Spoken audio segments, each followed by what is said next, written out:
बेनती सुन लीजै और न मांगत हो तुम ते काश चाहत हो चित मैं सोई कीजै। शस्त्र स्योत हिरण भीतर जूझ करूं तो साज भतीजै। संत सहाय सदा जग माय कृपा कर श्याम यह वर दीजै। सुकहो टल गुर सेवियै ऐनस सैद दर्शन परसिया गुरु कै जन्म मरण दुख पाए। सजन सच्चा पातशाह सिर शाह जिस पास बैठिया होइए सबना दा। वाहिगुरु साहिब जीओ सोरठ महला पंजवा। प्रभु की शरण सगल भय लाथे दुख बिन से सुख पाया। दयाल हुआ पार ब्रह्म स्वामी पूरा सतगुर ध्याया। प्रभु जीओ तू मेरो साहिब दाता कर कृपा प्रभु दीन दयाला। गुण गाओ रंग राता रहा सतगुर नाम निधान दृढ़ाया। चिंता सगल विनाशी कर कृपा अपनो कर लीना मन वसिया अविनाशी। ताको विघ्न न को लागे जो सतगुर अपने राखे। चरण कमल बसे दे अंतर अमृत हर रस जाके। कर सेवा सेवक प्रभ अपने जिन मन की इश बुझाय। नानक दास ताकै बलिहारै जिन पूर्ण पैद रखाय। नानक दास ताकै बलिहारै जिन पूर्ण पैद रखाय। वाहिगुरु जी का खालसा वाहिगुरु जी की फतेह। परम सन्मान गुरु पातशाह की करना में बैठी गुरु की साधी वाली सत्संगत। पिछले दीवान में आप सरवण कर रहे सतान गुरु करती दे पातशाह महाराज तिना के भराता बाबा पिथी चंद और पिथी चंद की घर वाली जी करमो है माता गंगा जी को बहुत उन्हें गलत अल्फाज पिथी चंद असल विच धन गुरु रामदास महाराज का बड़ा पुत्र होने के नाते अपने आप गुरु घर का करता धरता मानता सी। वो चाहता सी गुरु घर में कोई भी काम हो मेरी सलाह से मेरे पूछे को बगैर ना होवे और जो मैं कर दिया उन्होंने कोई बदलने वाला ना हो। इतिहास कहता उन्हें इथों तक किया कि मसंदा क्या कि गुरु घर के जिन्नी भी संगत आती है उन्होंने को दसवंत रूपी माया जी है वो हर हाथ में नहीं जाती। जिमें किसी के उत्ते कोई टैक्स लाया जाता है जबरदस्ती वसूली की जाती है। पिथी चंद अपने मसंदा कहता किसी को कुछ बचे ना बचे उन्होंने घरों के हर तरह की उगराई जी है वो आनी चाहिए है तो मेरे को आए। धन गुरु अर्जन देव पातशाह महाराज को संगतां ने आण के क्या महाराज वो तो भी सीधा नहीं बोलता। माता गंगा जी को भी वो घर वाली भी नफरत भरे वचन बोलती है तो गुरु घर के अपनी मर्जी करता है। धन गुरु अर्जन देव पातशाह कहन लगे जिहड़ा बंदा अपने हंकार और अपना ही हुक्म चलाता है एक ना एक दिन उन्होंने अपना हंकार से अपना ही जिहड़ा हुक्म है वो लै जाता है। सतगुरु ने बाणी दे विच एक बड़ा कमाल का अल्फाज वरत्या। गुरु नानक साहब महाराज जी व्यंग करते हैं वो एक जिक्र करते हैं कहते देखो इंसान की करता है। कहने लगे जिहड़ा बंदा अपने आप को मेरे तो पूछे तो बिना और मेरे हुक्म में सारा कुछ होना चाहिए ਧੰਨ ਗੁਰੂ ਨਾਨਕ ਪਾਤਸ਼ਾਹ महाराज ने उन्हां काजियां ते मुल्लां नूं व्यंग करदे होया कहण लगे एक वारी ना कुछ चूहे इकट्ठे होए। धੰन गुरु नानक पातशाह महाराज ने ये वचन वरतिया, कहंदे चूहे इकट्ठे होए ते एक चूहा जिहड़ा वो नाल दे चूहिआं नूं कहंदा भी मैं तुहाडा सरदार हां ते मेरे पिछे तो बिना कोई भी तुसीं काम नहीं करना। गुरु नानक साहब महाराज कहन लगे वो सारे जाने इकट्ठे होए ते जिहड़ा कुछ ज्यादा ताकतवर सी वो कहंदा भी मेरे पिछे तो बिना तुसीं कोई काम नहीं करना, मैं तुहाडा नंबरदार, मैं तुहाडा सरदार। गुरु नानक साहब महाराज ने कहा कि सारे चूहे जदों इकट्ठे होए ना कहंदे वो सारिਆਂ ने अगों जवाब दिता उन्होंने अपने सरदार नूं कि सरदार जी तुहाडी भी एक पूछ है, चार पैर है, आपां सारे इक्को जिहे आ ते सानू पछाण किद्दां आया करो कि तुसीं साडे सरदार हो। हुण गुरबाणी ने जिक्र कीता, कहण लगे उन्होंने सलाह कर ली कि इंज करिए आपां किसी दे घर विच जाइए ते कोई छज मिल पिया हुंदा जिहड़ा दाणे छकण वाला छज हुंदा, कहंदे चूहिआं ने इकट्ठे हो के छज ले आंदा ते गुरु नानक साहब कहंदे उन्होंने ओहदी पूछ नाल छज बन्नता। महाराज कहण लगे ਉਹ ਛੱਜ ਬੰਨਿਆ ਸੀ, ਉਹਦੀ ਪਛਾਣ ਸੀ ਕਿ ਇਹ ਸਾਰਿਆਂ ਚੂਹਿਆਂ ਦਾ ਸਰਦਾਰ ਹੈ। ਧੰਨ ਗੁਰੂ ਨਾਨਕ ਮਹਾਰਾਜ ਕਹਿੰਦੇ ਕੀ ਹੋਇਆ ਵੀ ਉਹ ਸਾਰੇ ਚੂਹਿਆਂ ਨੂੰ ਇਕੱਠਿਆ ਕਰਕੇ ਤੇ ਆਪਣਾ ਹੁਕਮ ਉਹਨਾਂ ਦੇ ਝਾੜ ਰਿਹਾ ਸੀ। ਹੁਕਮ ਕੀ ਕਰ ਰਿਹਾ ਵੀ ਇੰਜ ਕਰਨਾ ਸਾਰਾ ਕੁਝ ਦੱਸ ਰਿਹਾ ਤੇ ਅਚਾਨਕ ਗੁਰੂ ਨਾਨਕ ਪਾਤਸ਼ਾਹ ਕਹਿੰਦੇ ਇੱਕ ਪਾਸੇ ਬਿੱਲੀ ਆ, ਜਦੋਂ ਬਿੱਲੀ ਆਈ ਤੇ ਉਹ ਸਾਰੇ ਚੂਹੇ ਭੱਜ ਗਏ ਤੇ ਹੁਣ ਜਿਹੜੀ ਪੂਛ ਨਾਲ ਛੱਜ ਬੰਨਿਆ ਸੀ ਉਹ ਲੱਗਾ ਆਪਣੀ ਖੁੱਡ ਵਿੱਚ ਵੜਨ ਤੇ ਛੱਜ ਅੜ ਗਿਆ। ਹੁਣ ਉਹਦੀ ਪਤਨੀ ਜਿਹੜੀ ਚੂਹੀ ਆ ਉਹ ਉਹਨੂੰ ਕਹੇ ਵੀ ਸਰਦਾਰ ਜੀ ਅੰਦਰ ਆ ਜਾਓ ਤੇ ਉਹ ਕਹਿੰਦਾ ਮੈਂ ਤੇ ਅੰਦਰ ਆਉਣਾ ਚਾਹੁੰਦਾ ਪਰ ਆ ਜਿਹੜੀ ਸਰਦਾਰੀ ਆ ਨਾ ਛੱਜ ਪਿੱਛੇ ਅੜ ਗਿਆ ਇਹ ਲੈ ਗਏ। ਧੰਨ ਗੁਰੂ ਨਾਨਕ ਪਾਤਸ਼ਾਹ ਮਹਾਰਾਜ ਨੇ ਇਸ ਗੱਲ ਨੂੰ ਗੁਰਬਾਣੀ ਚ ਕਿਹਾ, ਕਹਿਣ ਲੱਗੇ ਚੂਹਾ ਖੱਡ ਨਾ ਮਾਵੇ ਇਕਲ ਬੰਨੇ ਛੱਜ, ਕਹਿਣ ਲੱਗੇ ਬੰਦਿਆ ਤੂੰ ਹੈ तेरे विच कोई इन्नी पावर नहीं कि तू परमात्मा की बराबरी करे, तू ते अपनी जान बचाउणा पर याद रख जिहड़ा हंकार अपने पल्ले बनी फिरदा एक ना एक दिन हंकार इहो ही लै जाऊगा। धन गुरु नानक पातशाह कहते वेख जिवें उस चूहे नूं उह छड्ड लैके उह बिल्ली दा शिकार हो गया, बंदिया एक ना एक दिन जिहड़ा तू अपने आप दा हंकार बनी फिरदा ये भी तेनों एक ना एक दिन उह ताल दी फाही दे विच फसा देगा। गुरु अर्जन देव पातशाह महाराज कहने लगे संगत जीओ गुरु नानक साहब का वचन नहीं पढ़िया कि गुरु नानक साहब कहने लगे चूहा खड्ड ना मावई तिक्कड़ बन्ने छड्ड, कहने लगे की होया जे पृथ्वी चंद अपने आप की सरदारी अपने आप का हंकार संगतां ते झाड़दा। संगत जीओ एक ना एक दिन पृथ्वी चंद का यह हंकार टुट जाएगा। उन्होंने इस गल का हंकार सी कि गुरु अर्जन देव महाराज के घरे कोई औलाद नहीं है ते मेरा जिहड़ा पुੱਤ है वो इको ही एक इकलौता पुत्र है, क्योंकि महादेव की शादी भी नहीं हुई ते गुरु अर्जन देव पातशाह के घरे औलाद नहीं ते एक मैं ही हाँ बड़ा भरा जिहड़ा इको एक इकलौता मेरा पुੱਤ है, वो सारी प्रॉपर्टी सारी जमीन जायदाद का घर का मालक हो गया।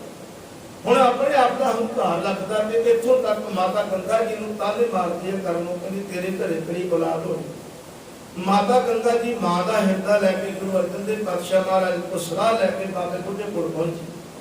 जो पहुंचे तो शाही ठाठ पाठ है, रथां दे उत्ते सवार है।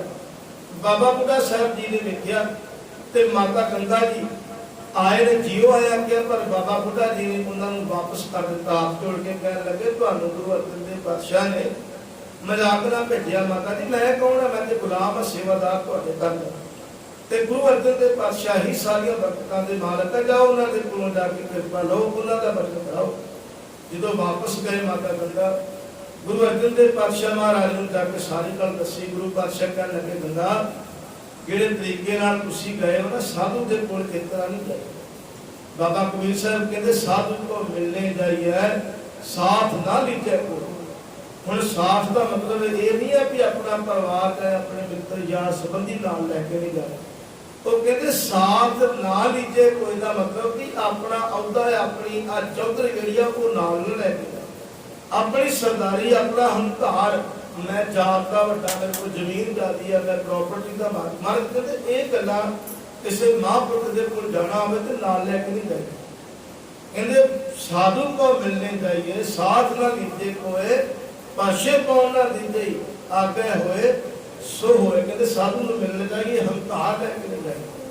धन गुरु अर्जन देव पातशाह कहने लगे गंगा जी, वो गुरु नानक साहब के प्यारे ने उन्होंने कोल जाना ते निमरता होके निमाणे होके जाओ ते वो झोलियां भर के तोड़ता बाबा बुढ़ा। धन गुरु अर्जन देव पातशाह महाराज ने सलाह दी माता गंगा जी को। अमृत वेले मां गंगा उठे, उन्होंने दुध रिड़किया, अपने हथी मिस्से प्रशादे पकाए ते बाबा बुढ़ा साहब वास्ते सिर दे उत्ते अपने रखिया है लस्सी वाली चाटी भर के ते प्रशादे गंढा अचार लैके बाबा बुढ़ा साहब वास्ते माता गंगा जी अमृत छक को नंगे पैरे तुर गए। अपनी तुरद्या तुरद्या जो बाबा बुढ़ा साहब जी के अस्थान के लागे पहुंचे ते सेवादार बाबा बुढ़ा साहब नूं कहंदा, महाराज बाबा जी दोपहर चढ़ आई ते तुसीं प्रशादा नहीं छकिया, मैनूं करो मैं प्रशादा तैयार करा। बाबा बुढ़ा साहब कहन लगे नहीं, अज जिहड़ा प्रशादा ना अज बनया बनाया परमात्मा ने घल्लना, तू चिंता ना कर। हुण बार बार तो कहंदा बाबा जी मैनूं भी भुख लगी, प्रशादा तैयार करा। बाबा बुढ़ा साहब कहन लगे नहीं, अज प्रशादा परमात्मा दे घरों आउणा। उधरों धन माता गंगा जी आन पहुंचे। जो माता गंगा जी आए ते धन गुरु अर्जन देव पातशाह महाराज ने महल माता गंगा जी नूं अगों बाबा बुढ़ा साहब जी लैण वास्ते गए। सिर तो लस्सी वाली चाटी उतारी, प्रशादे उतारे ते जो बैठ गए चौंकड़ा मार के। बाबा बुढ़ा साहब कहन लगे, मां जेड़ा पुੱਤ हुंदा ना, जेड़ा औलाद होया करदी, ਉਹਨੂੰ ਭੁੱਖ ਲੱਗੀ ਹੈ ਕਿ ਨਹੀਂ ਲੱਗੀ ਹੋਰ ਕਿਸੇ ਨੂੰ ਪਤਾ ਨਾ ਲੱਗੇ, ਮਾਂ ਨੂੰ ਪਤਾ ਹੁੰਦਾ। ਮਾਂ ਮੈਂ ਸਵੇਰ ਦਾ ਪ੍ਰਸ਼ਾਦਾ ਛਕਣਾ ਸੀ, ਪਰ ਮੇਰਾ ਮਨ ਕਹਿੰਦਾ ਸੀ ਅੱਜ ਮੇਰੀ ਮਾਤਾ ਲੈ ਕੇ ਆਵੇ, ਅੱਜ ਤੁਹਾਡੇ ਹੱਥੋਂ ਪ੍ਰਸ਼ਾਦਾ ਛਕਣਾ। ਇਤਨਾ ਬਚਨ ਕਰਦਿਆਂ ਜਿਹੜਾ ਸੇਵਾਦਾਰ ਲਾ ਕੇ ਬੈਠਾ ਧੰਨ ਗੁਰੂ ਅਰਜਨ ਦੇਵ ਪਾਤਸ਼ਾਹ ਮਹਾਰਾਜ ਦੇ ਮਾਤਾ ਗੰਗਾ ਜੀ ਨੂੰ ਦੇਖ ਕੇ ਬਾਬਾ ਬੁੱਢਾ ਸਾਹਿਬ ਜੀ ਨੂੰ ਇਹ ਸੇਵਾਦਾਰ ਬਾਰ-ਬਾਰ ਕਹਿੰਦਾ, ਬਾਬਾ ਜੀ मैनू बड़ी भुख लगी है, जल्दी करो प्रशादा छकाओ। ते बाबा बुढ़ा साहब जी उन्होंने बार बार बोलदिया कह लगे, तू की सूर वांगू एवें घुर लाई जाता। जो इन्नी गल आखी तो सेवादार चुप कर गया, हाथ जोड़ ले। हुण माता गंगा जी का लिया होया प्रशादा जो खोलिया ते बाबा बुढ़ा साहब जी ने देखिया चाटी की लस्सी मिसे प्रशादे। माता गंगा जी के लियादे हुए प्रशादियां विचों एक प्याज ठंडा चुकिया, अपने गोदे के उत्ते रख के बाबा बुढ़ा साहब जी ने जो मुक्की मार के भनिया ते नाल ही बचन कर दिता, कहते तुमरे ग्रह प्रगटेगा योधा। धन गुरु अर्जन देव पातशाह दे महल माता गंगा जी ने बाबा बुढ़ा साहब कहने लगे, माता तेरे घरे जिहड़ा पुत्र होवेगा, जितना मैं आ गंढे के उत्ते मुक्की मार के इहदा सिर भनिया, तेरा पुत्र जालमा के सिर भलिया करेगा। हुण जो बार बार लागे बैठा सेवादार कहता, बाबा जी तुसी मैनू सूर कह दिता, पर मेरा हुण की बनेगा। ते बाबा बुढ़ा साहब कहन लगे, जो तू सूर की जून विच आवेगा ना, तेरा उधार भी माता गंगा का पुत्र ही करेगा, जिहदा मैं बचन कीता। धन गुरु हरगोबिंद साहब महाराज का बचन किया। बाबा बुढ़ा साहब कहन लगे, मां तेरे घर वो पुत्र पैदा होगा जिहड़ा दुनिया के विच यूसुफ लोग कहते सोहना बड़ा, वो यूसुफ नूं भी मार पावेगा तेरा पुत्र। वड्डे वड्डे योधे बली तेरे पुत्र के सामने आन के उन्होंने सिर झुक दिया करनगे। तेरा पुत्र बहुत वड्डा परोपकारी होवेगा, तेरा पुत्र भारी गुरु होवेगा, तेरा पुत्र दल भंजन गुर सूरमा होवेगा। बाबा बुढ़ा साहब जी ने बेअंत वर दे के माता गंगा जी नूं तोरिया। माता गंगा ने खुशी खुशी जाके धन गुरु अर्जन देव पातशाह महाराज जी ने कोल जाके सारी वार्ता दसी कि बाबा बुढ़ा साहब जी ने आ बचन किया। धन गुरु अर्जन देव पातशाह अकाल पुरख के अगे हाथ जोड़ के कहने लगे, गंगा वो बाबे बुढ़े ने बचन नहीं किया, समझ रहा गुरु नानक ने बचन करता, क्योंकि बाबे बुढ़े का दसना तो निकलिया होया बचन वो दरगाहे प्रवान होता। गंगा हुण अपने घरे औलाद पुत्र जरूर होगा, जो बाबे बुढ़े ने कह दिता दुनिया की कोई ताकत, दुनिया का कोई टूना टपना बाबे बुढ़े के वचन नूं किसी तरह उल्टा नहीं सकता। फिर जो समा आया हुण वचन हो गया सी, क्योंकि जिन्होंने भरोसा हो जाए बाबे बुढ़े के वचनों के उत्ते एडा वड्डा भरोसा मां गंगा ने जिदन बचन बाबे बुढ़े को करवाया उस दिन तो ही अपने आप को औलाद वाली बनने लग पे, क्योंकि उन्होंने यकीन सी बाबे बुढ़े ने जो बचन कर दिता। अज संगत जी आप अरदास कराने, अरदास कराने तो बाद साडा जो मन है वो फिर डोलता होता, ये पता नहीं कि कारज रास होना कि नहीं होना। शेख शादी ने एक बड़ी कमाल की गल लिखी, कहते किसी पिंड में ना मीह नहीं सी पैंदा, कहते मीह ना पवे तो लोग इकट्ठे होकर नगर दे विच एक पासे मसीत है, मंदिर है, गुरुद्वारा गिरजा घर है, उन्होंने पिंड के लोगों ने इकट्ठे होकर चौवां ही धर्म अस्थाना के जो ग्रंथी ने, कोई बाबा होगा, कोई काजी मुला पंडित या वो बाइबल पढ़ने वाले जो पास्टर ने, चौवां जाके पिंड वाले ने सलाह दी भी आप एक दिन ना इकट्ठे होकर ते अरदास करो, तुसी अपने यीशु जी अगे करो, सिखां नूं क्या तुसी गुरु ग्रंथ साहिब महाराज जी अगे अरदास करो, यानी कि चारे धर्मां दे जिहड़े नुमाइंदे ने वो इकट्ठे होकर तुसी अरदास करो। उन्होंने एक दिन मिथ लिया भी पिंड की बाहर सत्थ विच ना अरदास करनी, पिंड विच होका दवाया गया भी इस दिन सारा पिंड इकट्ठा होवे भाई अरदास करके रब कोलों मीह पवाउणा, ते कोई भी चुल्हा ना बाले, ते सारे पिंड दे लोग बच्चे तो लैके बुढ़े बुढ़ियां सारे इकट्ठे हो गए। हुण सारे लोग इकट्ठे होने शुरू हो गए। जिस दिन अरदास होनी सी उस दिन ग्रंथी साहब भी पहुंच गए, उस दिन पास्टर भी पहुंच गया, उस दिन पंडित जी भी पहुंच गए, काजी मुल्ला भी पहुंच गए। हुण चारे जाने लाइन से खड़े हो गए। पिंड वाले कहते भी अरदास शुरू करनी है, भाई सारा पिंड आ गया, कहते जी आ गया। जो सारा पिंड इकट्ठा होया ते एक निक्का जिहा बच्चा वो भीड़ विचों लंघदा लंघदा अगले बने आन के खलो गया, तो उसके हथ में छतरी, हुण छतरी फड़ी लोगों ने वेखी, दोपहर तिखण दोपहर लगी, ते लोग एक दूजे वाल वेख के कहन लगे वेखो बच्चे वाल भी इन्नी दोपहर लगी, इत्थे किहड़ा मीह पैण दिया, छतरी लैके आ गया। उन्होंने बच्चे नूं पुछ लिया, कहते छतरी क्यों लैके आया? वो बच्चा सारिਆਂ ਦੇ ਮੂੰਹ ਵੱਲ ਵੇਖ के बड़ी हैरानी ਨਾਲ ਕਹਿੰਦਾ ਤੁਸੀਂ ਇਕੱਠੇ क्यों ਹੋਏ ਇੱਥੇ? ਤੇ ਪਿੰਡ ਦੇ ਲੋਕ ਕਹਿਣ ਲੱਗੇ ਕਿ ਆ ਚੌਹਾਂ ਗਣਿਆਂ ਨੇ ਬਾਬਿਆਂ ਨੇ ਅਰਦਾਸ ਕਰਨੀ ਹੈ ਤੇ ਆਪਾਂ ਮੀਂਹ ਪਾਉਣਾ। ਉਹ ਕਹਿੰਦਾ ਮੈਂ ਛਤਰੀ ਲੈ ਕੇ ਆਇਆ ਵੀ ਇਹਨਾਂ ਨੇ ਅਰਦਾਸ ਕਰਨੀ ਆ ਤੇ ਮੀਂਹ ਪੈ ਜਾਣਾ ਤੇ ਮੈਂ ਇੰਤਜ਼ਾਮ ਕਰਕੇ ਕਿੱਦਾਂ ਲਿਆਇਆ। ਹੁਣ ਸ਼ਾਦੀ ਸ਼ੇਖ ਸ਼ਾਦੀ ਕਹਿੰਦਾ ਇਹ ਘਟਨਾ ਬੰਦਿਆ ਆਪਣੇ ਦਿਮਾਗ ਵਿੱਚ ਰੱਖ, ਸਾਰਾ ਪਿੰਡ ਇਕੱਠਾ ਹੋਇਆ पर भरोसा एक बच्चे नूं भी अरदास होंदिया सार नहीं पै जाना। सतगुरु कहते बंदिया गुरु के उत्ते इन्ना यकीन रख कि मैं घरों चल पिया, दुनिया के सहारे लै लैके मैं कोशिश की मेरा काम हो गया, पर दुनिया के लोगों को सतगुरु मेरा कारज नहीं होया। हुण मैं तेरे द्वारे ते आया, आप पढ़ते सर्व द्वार को छड़ के गए तुहारो द्वार, बाहे बहे की लाज आस गोविंद दास द्वार। पातशाह कहते मैं सारियां नूं अपनी बांह फड़ा के वेखी महाराज, पर मेरी किसी ने बांह नहीं पकड़ी।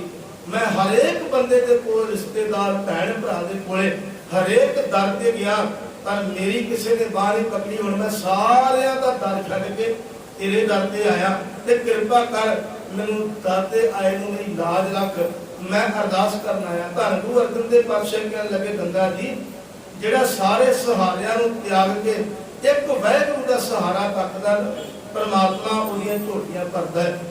माता गंगा जी नूं कहण लगे जे बाबा बुढ़े ने कह दिता ना तुमरे भय प्रगटे का योधा, ते गंगा जी तुसी अज तो ही अपने आप नूं औलाद वाली समझण लग पो, तुहाडे घरे जरूर पुत्र होवेगा जे बाबे बुढ़े ने कहा।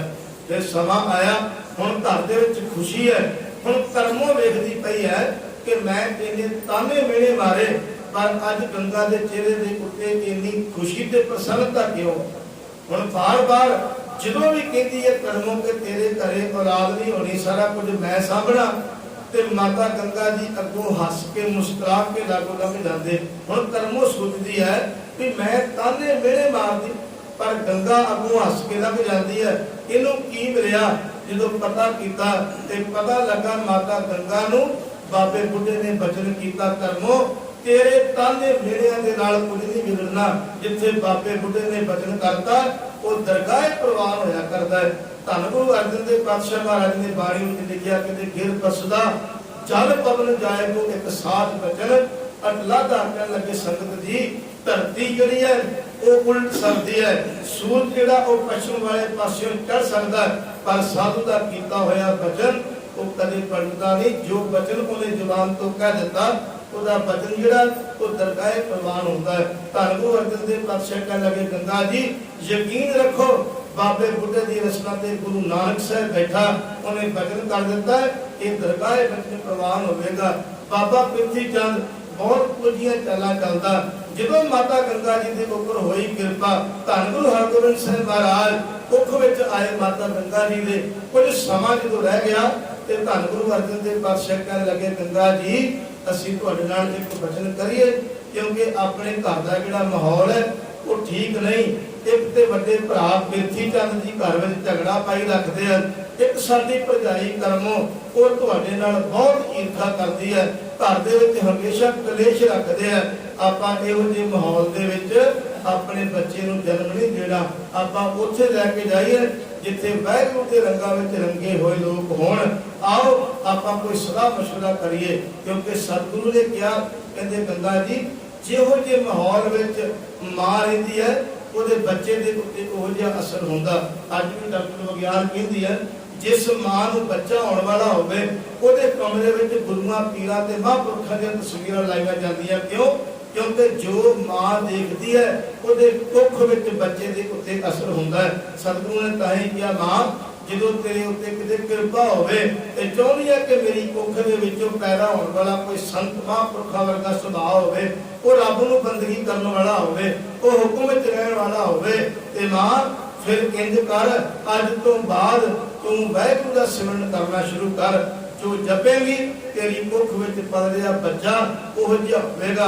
जे करेगी चुगली निंदिया, जे करेगी झगड़ा ईर्खा द्वेष, तेरी कुख विचों पैदा होया धी पुत भी ईर्खा वाला होवेगा।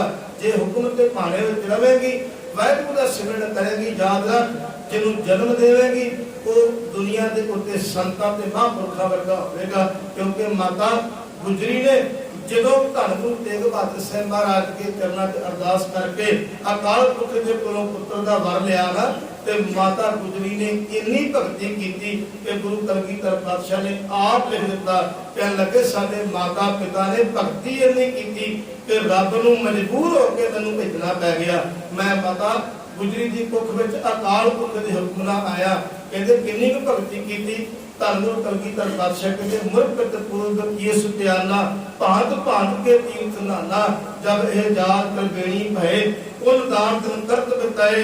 ਕਹਿਣ ਲੱਗੇ ਜਦੋਂ ਸਾਡੇ ਅਕਾਲ ਪੁਰਖ ਦੇ ਚਰਨਾਂ ਵਿੱਚ ਮਾਤਾ ਸਾਡੀ ਨੇ ਪੁੱਤਰ ਦੀ ਦਾਤ ਮੰਗੀ ਨਾ ਤੇ ਅਕਾਲ ਪੁਰਖ ਨੇ ਕੀਤਾ ਹੁਕਮ ਸਾਨੂੰ, ਫਿਰ ਸਾਡੀ ਮਾਂ ਤੇ ਸਾਡਾ ਪਿਓ ਗੁਰੂ ਵਾਲੇ ਪਾਸੇ ਨੂੰ ਯਾਤਰਾ ਕਰਨ ਵਾਸਤੇ ਗੁਰੂ ਨਾਨਕ ਦੇ ਬਚਨਾਂ ਦਾ ਪ੍ਰਚਾਰ ਕਰਨ ਨਿਕਲੇ। ਇੰਨਾ ਪ੍ਰਚਾਰ ਕੀਤਾ ਆਪ ਵੀ ਜਪਿਆ, ਸੰਸਾਰ ਦੇ ਲੋਕਾਂ ਨੂੰ ਵੀ ਨਾਮ ਜਪਾਇਆ।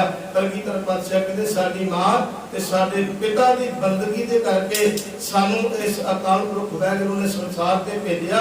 ਅੱਜ ਜੋ ਕੁਝ ਵੀ ਮੈਂ ਹਾਂ, ਅੱਜ ਤੇ ਮੇਰੇ ਕੋਲੇ ਪ੍ਰਮਾਤਮਾ ਦੀਆਂ ਖੁਸ਼ੀਆਂ ਵਾਹਿਗੁਰੂ ਦਾ ਦਿੱਤਾ ਹੋਇਆ ਸਭ ਕੁਝ ਹੈ। ਅੱਜ ਮੇਰੀ ਹਰ ਮੈਦਾਨ ਹਰ ਜ਼ੁਬਾਨ ਫਤਿਹ ਹੁੰਦੀ ਹੈ। ਤੇ ਕਲਗੀਆਂ ਵਾਲੇ ਪਾਤਸ਼ਾਹ ਕਹਿੰਦੇ ਉਹ ਤਾਂ ਕਰਕੇ ਆ ਕਿਉਂਕਿ ਮੇਰੀ ਮਾਂ ਨੇ ਬਹੁਤ ਸਿਮਰਨ ਕੀਤਾ, ਮੇਰੇ ਪਿਤਾ ਨੇ ਬਹੁਤ ਬੰਦਗੀ ਕੀਤੀ। ਅੱਜ ਉਹਨਾਂ ਦੀ ਬੰਦਗੀ ਤੇ ਉਹਨਾਂ ਦੀਆਂ ਦਾਤਾਂ ਕਰਕੇ ਅੱਜ ਮੇਰੀਆਂ ਬਾਹਾਂ ਵਿੱਚ ਤੇ ਮੇਰੇ ਚਿਹਰੇ ਦੇ ਉੱਤੇ ਨੂਰ ਹੈ। ਗੁਰੂ ਅਰਜਨ ਦੇਵ ਪਾਤਸ਼ਾਹ ਕਹਿਣ ਲੱਗੇ ਗੰਗਾ ਜੇ ਪੁੱਤਰ ਨੂੰ ਜਨਮ ਦੇਣਾ ਤੇ ਐਸੇ ਮਾਹੌਲ ਵਿੱਚ ਦੇਈਏ ਜਨਮ ਉਸ ਪੁੱਤਰ ਨੂੰ ਜਿੱਥੇ ਪਰਮਾਤਮਾ ਦੀ ਬੰਦਗੀ ਕਰਨ ਵਾਲੇ ਹੋਣ। ਹੁਣ ਸਲਾਹ ਕਿੱਥੋਂ ਦੀ ਹੁੰਦੀ ਹੈ? ਧੰਨ ਗੁਰੂ ਅਰਜਨ ਦੇਵ ਪਾਤਸ਼ਾਹ ਮਹਾਰਾਜ ਕਹਿੰਦੇ ਚਲੋ गुरु की बडाली अमृतसर शहर तो बार बार उत्थे जाके परमात्मा दे भगतां दे विच जाके रहिए, जिहड़े हुक्म दे विच रहिंदे आ उन्हां दे विच रह के बंदगी करिए ताकि आउण वाली साडी औलाद जिहड़ी है वो भी बंदगी वाली होवे। धन गुरु अर्जन देव पातशाह महाराज माता गंगा जी नूं लै करके परिवार नूं लै के गुरु की बडाली शहादता साहब के लागे नगर में पहुंचते हैं। कल के दीवान में श्रवण करांगे। धन गुरु अर्जन देव पातशाह महाराज माता गंगा ते होर सारे परिवार के समेत उत्थे आण के पहुंचे ने गुरु की बडाली ते माता गंगा जी के चरणों के विच बहुत सारिया सेवादारियां सेवा करदियां, होर भी सेवा करते हैं। भाई गुरदास बाबा बुढ़ा जी वर्गे महापुरुष निता प्रति माता गंगा जी मिलने वास्ते आते थे, गुरु का उपदेश सुनाते हैं। बाबा बुढ़ा साहब जी ते भाई गुरदास माता गंगा जी को गुरु की कहानियां सुनाते ताकि आने वाली जी पीढ़ी है, आने वाला जो पुत्र है वो वाहिगुरू के रंगा वाला होवे। कल के जवान में श्रवण करांगे। गुरु अर्जन देव पातशाह महाराज बडाली पहुंचते हैं। मंडाली की रंग भाग लगते हैं जी। आने वाले समय श्रवण करेंगे। कुल चुक की खेवा बख्शो असीस। वाहिगुरू जी का खालसा वाहिगुरू जी की फतेह। सतनाम सतनाम।